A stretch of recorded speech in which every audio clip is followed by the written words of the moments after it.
A doença de Alzheimer é uma doença de longa duração, né?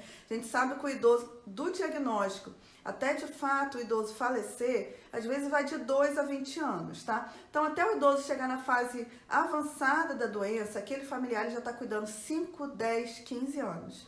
Muitas vezes sozinho, muitas vezes sem suporte público, sem suporte de família. E quando esse idoso chega na fase avançada, o familiar já está esgotado, fisicamente, emocionalmente, financeiramente, e já não tem mais condições de cuidar. Então, muitas vezes é nessa fase que a instituição asilar, a instituição de longa permanência, acaba sendo a melhor opção, tanto para o idoso quanto para o familiar, tá?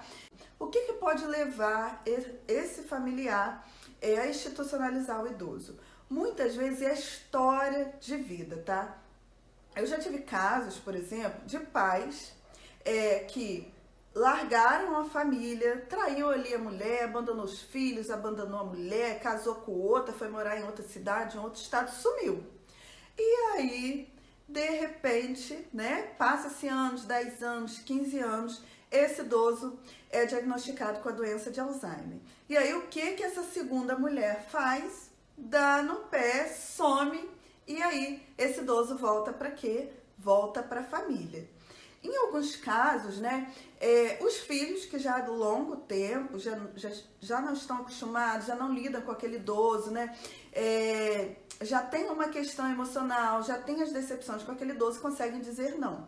Mas muitas vezes esse familiar acaba acolhendo. Poxa, mas é meu pai, até por conta da questão moral, por conta da cobrança social, acaba trazendo esse idoso para dentro de casa. Só que as mágoas estão ali, as decepções que não foram curadas estão ali, aquele idoso ele abandonou aquele filho ou aqueles filhos, e muitas vezes esses filhos, eles não têm condições emocionais de cuidar desse idoso por conta dessa história pregressa, né?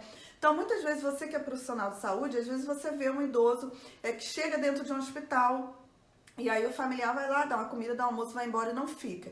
E você não sabe por quê, porque você não conhece a história. Às vezes aquele familiar tem condições de ajudar financeiramente, né? Ele tem condições de pagar um asilo para aquele idoso, ele paga. Mas ele não tem condições e a gente não pode obrigar ele a amar aquele idoso. Por quê? Porque a história lá atrás foi complicada. Porque a gente tem mania de acreditar que a pessoa se tornou idosa, ela se tornou santa. E não é assim, tá? Não é assim. Muitas vezes aquele idoso, ele foi uma pessoa difícil, ele foi uma pessoa que prejudicou outras pessoas, que prejudicou os filhos, às vezes foi um abusador sexual. E a família às vezes não quer falar isso para os profissionais de saúde, não quer socializar, mas passou por uma situação complicada com esse idoso. Então a gente não pode fazer com que ele se tornou idoso, teve a doença de Alzheimer, agora é santo, porque não é assim. Então muitas vezes nesses casos vai ser difícil para o familiar cuidar, tá?